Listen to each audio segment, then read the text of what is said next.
Today we are talking about the trademark registration process in 5 steps. I'm Maria Spear-Allis, lawyer for content creators, and this is the Spear IP Show.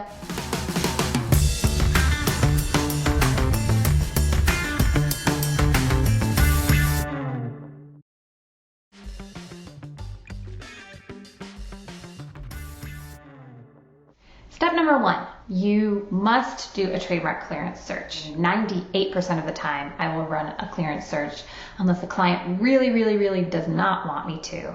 And even then I will coach a client through the reasons why to do a trademark search.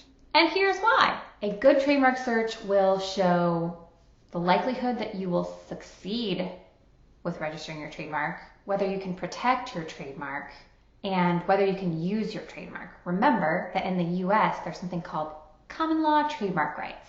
And that means that you don't have to register your trademark in order to have rights. So a good search will look, yes, on the Trademark Office website, but also everywhere to make sure, okay, is there any risk if I continue to use this trademark? Does someone else have more solid rights in this trademark than I do?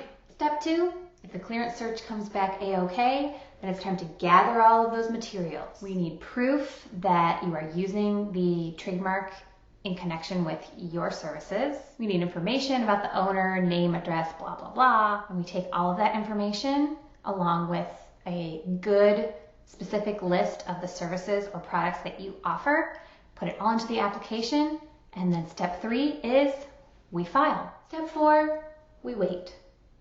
And wait, and wait. Because nobody at the Trademark Office is going to look at that application for at least 3.5 months, depending on how backed up the Trademark Office is. So no one's even going to look at that application for a few months after it's filed.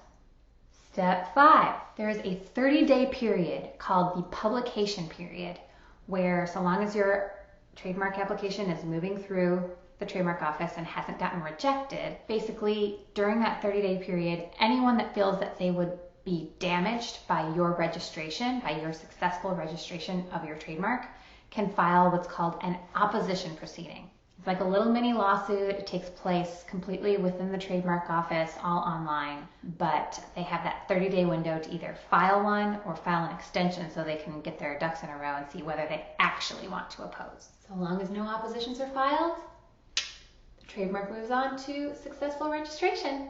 So search, gather materials, apply, wait, publication period, whoosh, and they're good to go. Now there are a few little things that might change up those 5 steps, like if you're not yet using the trademark and if the application is rejected, those can cause some little bumps in the road. So I hope that this helps you understand the trademark process in the US, and I'll see you next time. Hey, are you an influencer?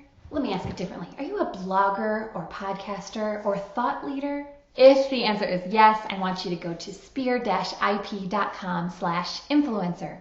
You will have access to my free download. It is an audio training, which is kind of like a little mini podcast episode where I run through 4 frequently Googled topics for influencers and give you a little DIY action item, something you can do yourself for a little easy legal strategy. Again, that's spear-ip.com/influencer.